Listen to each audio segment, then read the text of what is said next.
Last में हम लोग क्या पढ़ेंगे, शहीद आजम के बारे में। शहीद आजम के नाम से किसको जानते हैं, भगत सिंह। तो किसको जानते हैं, ठीक है। तो देखिए चैप्टर क्या है, शहीद आजम।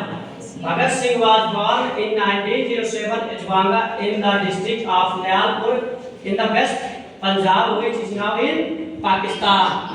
ठीक है। भगत सिंह का जन्म 1907 में पश्चिम पंजाब के लियालपुर जिले के बांगा गांव में हुआ था। और जो ये वेस्ट पंजाब है अब ये कहाँ है, पाकिस्तान में। कहाँ है, पाकिस्तान में है। Sardar Kishan Singh was his father and Vidyavati his mother. यानी इनके पिता का नाम क्या था, सरदार किशन सिंह, और इनकी माता का नाम विद्यावती था। ठीक है, क्या था, Vidyavati. Both husband and wife were patriots. यानी इनके माता और पिता दोनों क्या थे, देशभक्ति थे। क्या थे, देशभक्त थे। They wanted to see India free. ये भारत को कैसा देखना चाहते थे, आजाद देखना चाहते थे। कैसा, आजाद। सो दे वर अगेंस्ट द ब्रिटिश। इसलिए वे ब्रिटिश शासक के खिलाफ थे। किसके खिलाफ थे, ब्रिटिश शासक मतलब अंग्रेज। ठीक है। Bhagat Singh uncle Ajit Singh was a great revolutionary. Bhagat Singh के चाचा अजीत सिंह एक बहुत बड़े क्या थे, क्रांतिकारी थे। क्या थे, क्रांतिकारी थे। Thus Bhagat Singh grew up in an atmosphere of patriotism। इस प्रकार से भगत सिंह एक देशभक्त के वातावरण में पले और बड़े हुए। ठीक है।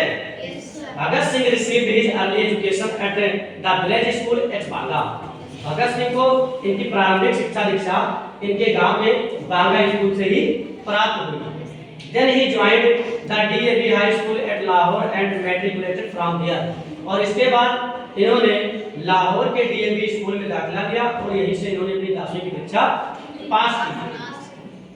After that he first joined the DAV College and then the National College। और इसके बाद ये DAV कॉलेज से जुड़े और उसके बाद ये नेशनल कॉलेज से जुड़े। He passed his BA in 1923 from the National College Lahore। और इन्होंने अपने बीए की परीक्षा लाहौर के नेशनल कॉलेज से 1923 में पास की। While at college he became an important student leader। यानी जब ये कॉलेज में थे तो एक महान छात्र नेता बने। He also joined the Indian National Congress। और ये किससे जुड़े, भारतीय राष्ट्रीय कांग्रेस से भी जुड़े। And remained its member for some time। और कुछ समय तक इसके सदस्य भी रहे या बने रहे। Meanwhile, in April 1919, ये great tragedy took place in the famous Jallianwala Bagh in Amritsar. इसी दौरान 1919 में अमृतसर के जलियांवाला बाग में एक बहुत बड़ा हादसा घटित होता है। In it, thousands of men, women and children were shot dead by the British government।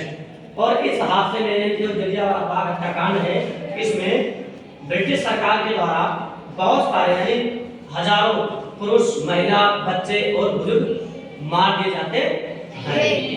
This is known as Jallianwala Bagh tragedy of 1919। और इसे 1919 का जलियांवाला बाग हत्याकांड के रूप में जाना जाता है। It made Lahore the centre of agitation against the English. और ये क्या बन गया, जो जलियांवाला बाग है यानी अमृतसर जो है, ये ब्रिटिश सरकार के विरुद्ध यहाँ एक एगिटेशन का केंद्र बन गया। एगिटेशन मतलब विद्रोह का केंद्र बन गया। Bhagat Singh could not remain unaffected moreover he became under the influence of two great leaders। यानी जो इसके बाद भगत सिंह दो महान नेताओं के प्रभाव में आ गए, जिनका नाम क्या है, भाई ब्रह्मानंद एंड जयचंद